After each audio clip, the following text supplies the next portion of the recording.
दोस्तों, आज की सबसे पहली और बड़ी खबर, झारखंड में वीरता और साहसिक कार्य करने वाले बच्चों को मिलेंगे पुरस्कार। झारखंड के सरकारी विद्यालयों में पढ़ने वाले उन बच्चों को जिन्होंने वीरता और साहसिक काम किया है, उन्हें सम्मानित किया जाएगा।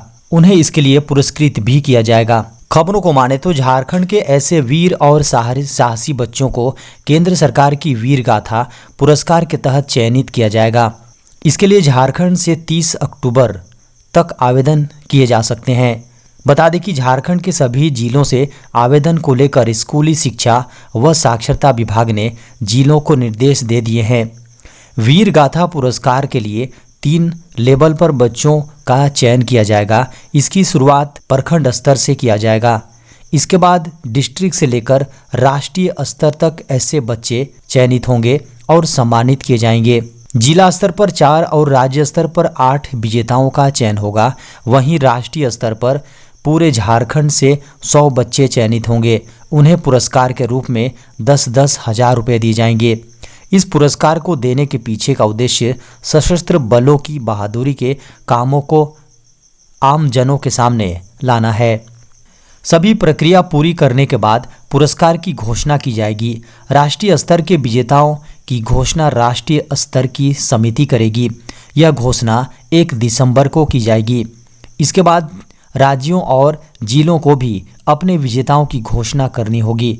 इसमें 7 दिसंबर तक जिला स्तरीय विजेताओं की घोषणा होगी, जबकि 14 दिसंबर तक राज्य स्तरीय विजेताओं की घोषणा की जाएगी। झारखंड में भीषण सड़क हादसा, 1 की मौत। झारखंड के चक्रधरपुर गोइलकेरा मुख्य मार्ग पर सोमवार सुबह भीषण सड़क हादसा हो गया। इस भीषण सड़क हादसे में एक युवक की दर्दनाक मौत हो गई। एक बस ने 2 मोटरसाइकिल को जोरदार टक्कर मार दी और बस चालक मौके से बस लेकर भाग निकला। इस सड़क हादसे में एक मोटरसाइकिल में सवार एक युवक की घटनास्थल पर ही मौत हो गई, जबकि दूसरा युवक कोमा में चला गया। इसके अलावा मोटरसाइकिल पर सवार माता पिता और बेटा जख्मी हो गए हैं। यह घटना चक्रधरपुर थाना इलाके के चक्रधरपुर सोनवा मुख्य सड़क मार्ग के बूढ़ी टोला और जेना बेड़ा के बीच सुबह लगभग 10:30 बजे घटी। मीडिया की खबरों को माने तो चाईबासा से गोइलकेरा के बीच चलने वाली बस सोनवा से होते हुए चक्रधरपुर की ओर तेज गति से आ रही थी। इसी दौरान बूढ़ी गोढ़ा और जेना बेड़ा के पास बस ने विपरीत दिशा चक्रधरपुर से सोनवा की ओर जा रही 2 मोटरसाइकिल को सामने से जोरदार टक्कर मार दी। राष्ट्रीय साधन सह मेधा छात्रवृत्ति योजना परीक्षा सत्र 2023-24 के लिए रजिस्ट्रेशन की प्रक्रिया शुरू। जैक यानी झारखंड एकेडमिक काउंसिल की ओर से झारखंड NMMS यानी कि राष्ट्रीय साधन सह मेधा छात्रवृत्ति योजना परीक्षा सत्र 2023-24 के लिए रजिस्ट्रेशन की प्रक्रिया शुरू कर दी गई है। वे छात्र जो इस एग्ज़ाम में सम्मिलित होकर स्कॉलरशिप प्राप्त करना चाहते हैं, वे ऑनलाइन माध्यम से इसके लिए एप्लीकेशन फॉर्म अप्लाई कर सकते हैं। आवेदन पत्र जैक की ऑफिशियल वेबसाइट jack.nmms.com पर आवेदन कर सकते हैं। छात्र इस स्कॉलरशिप परीक्षा के लिए निर्धारित अंतिम तिथि 17 नवंबर 2023 तक आवेदन फॉर्म भर सकेंगे। आवेदन पत्र भरने के साथ ही एग्ज़ाम फीस जमा करना अनिवार्य है। सामान्य वर्ग के कैंडिडेट्स के लिए परीक्षा फीस 250 रुपये और अनुसूचित जाति अनुसूचित जनजाति के कैंडिडेट्स के लिए एग्ज़ाम फीस 125 रुपये तय किया गया है। बता दें कि एग्ज़ाम फीस केवल ऑनलाइन माध्यम से लिया जा सकता है। झारखंड में 24 अक्टूबर को हो सकती है कहीं कहीं हल्के दर्जे की बारिश।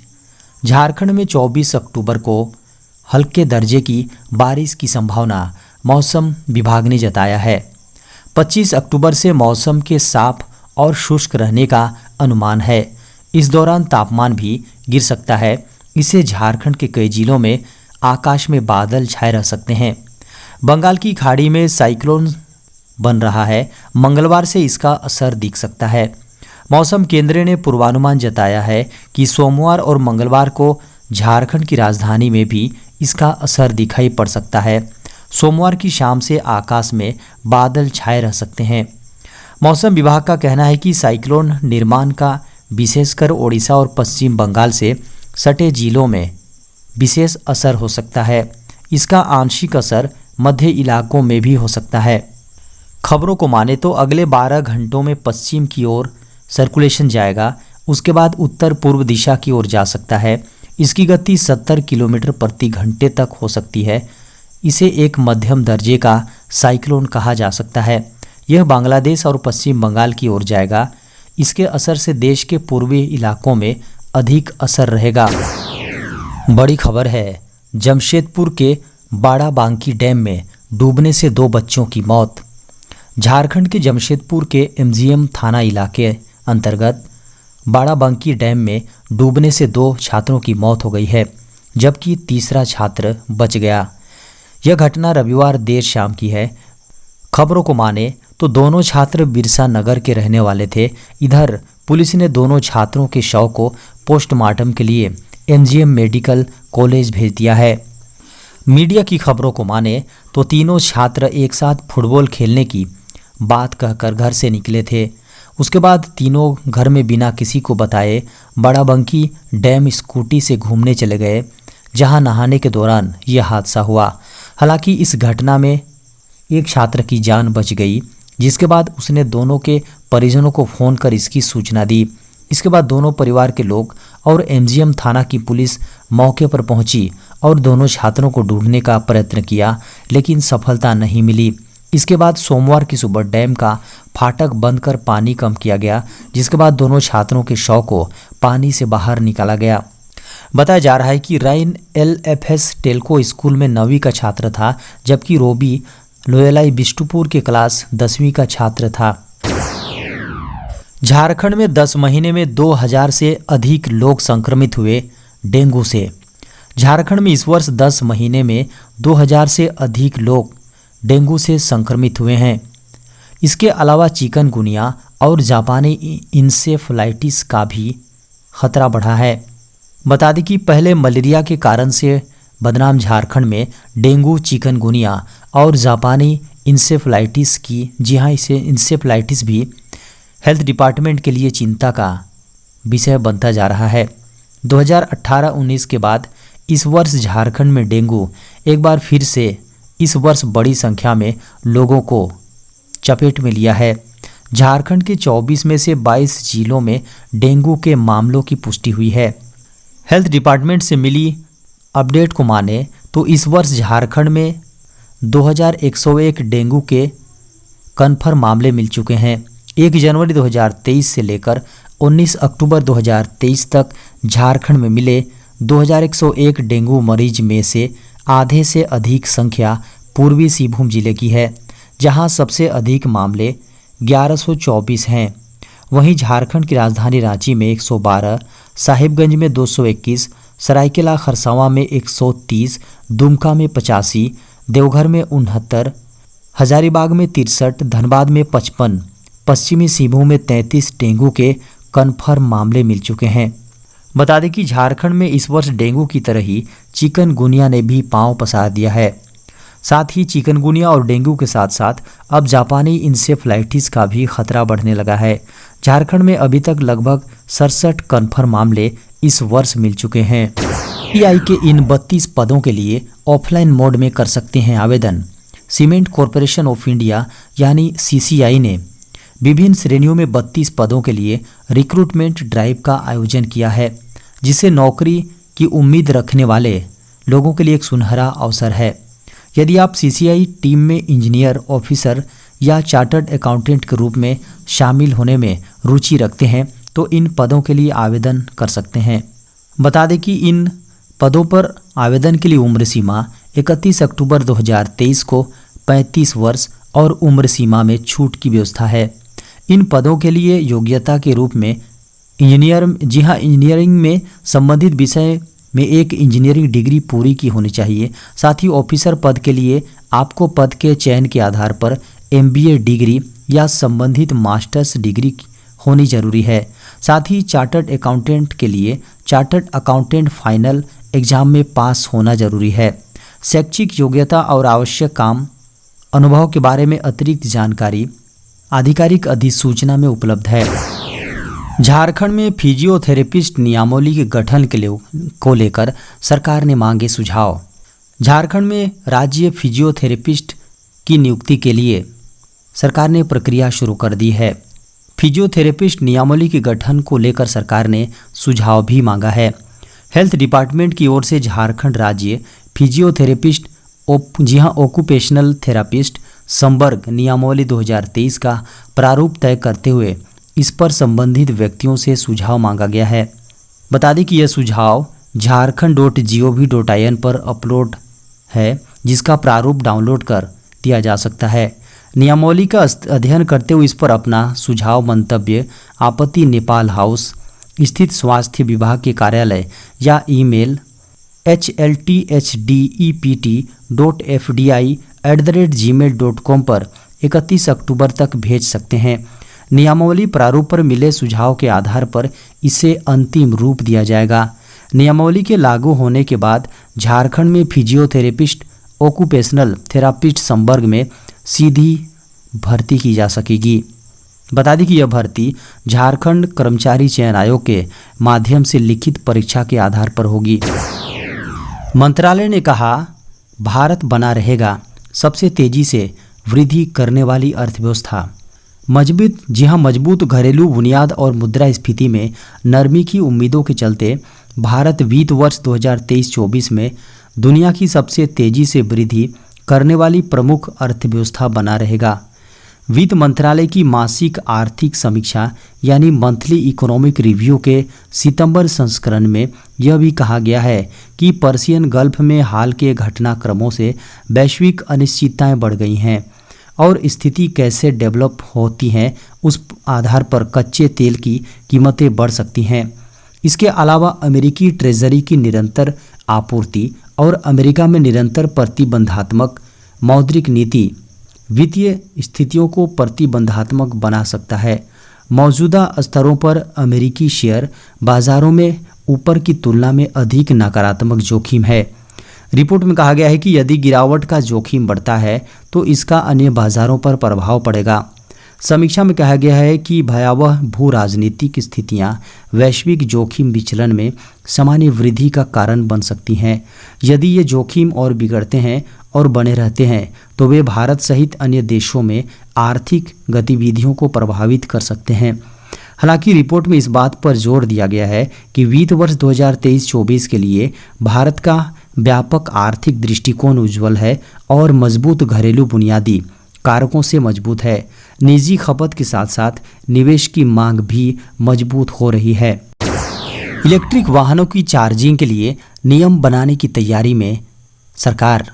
देश में इलेक्ट्रिक वाहनों की बढ़ती डिमांड के बीच इसकी बैटरियों को चार्ज करने के लिए चार्जिंग स्टेशन लगाने पर जोर दिया जा रहा है।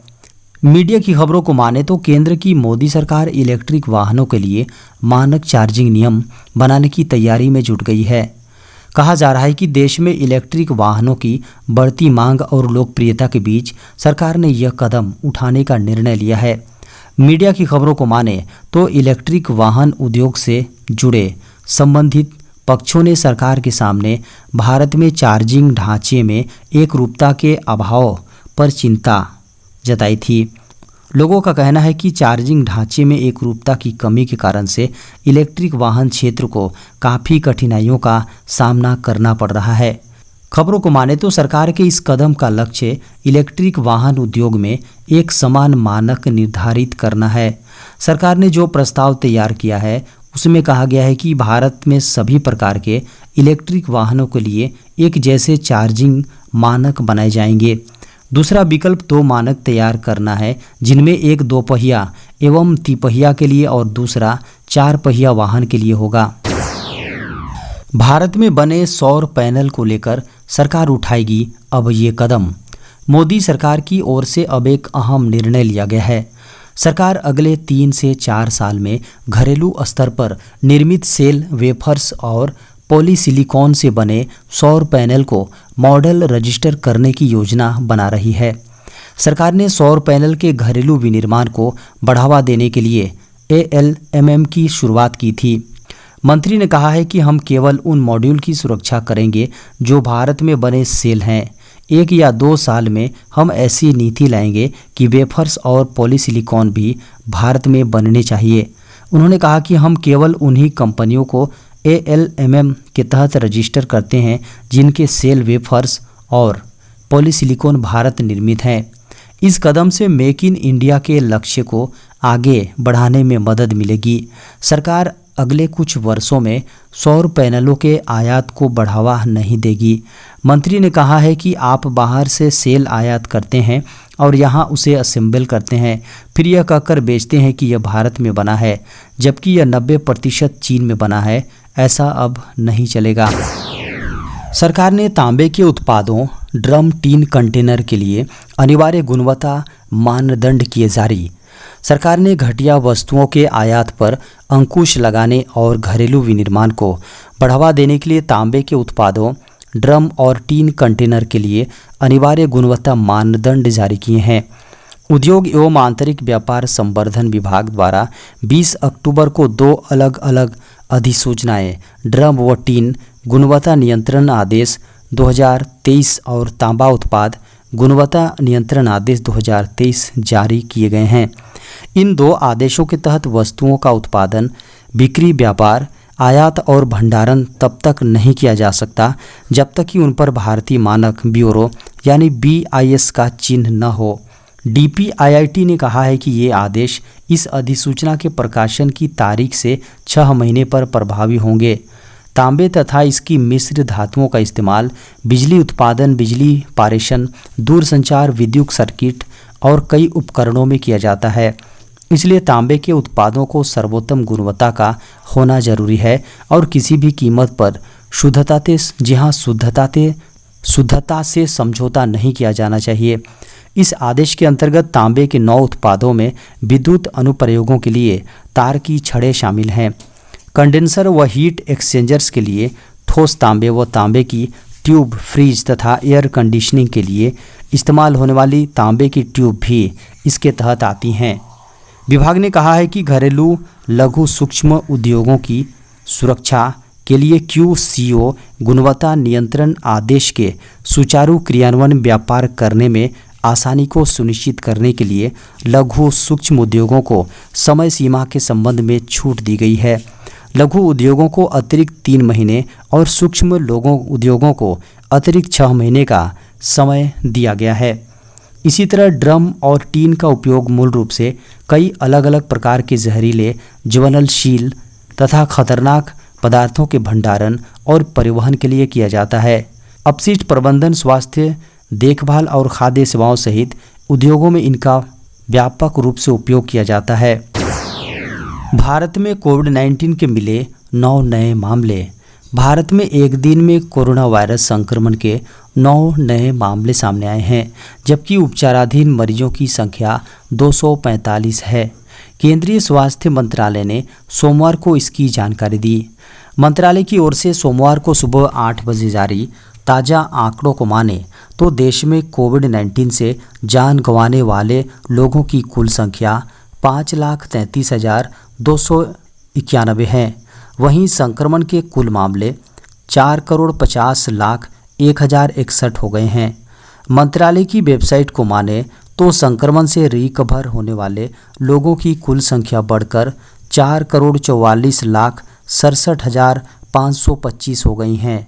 देश में संक्रमण से रिकवर होने की राष्ट्रीय दर 98.81% है, जबकि मृत्यु दर 1.19% है।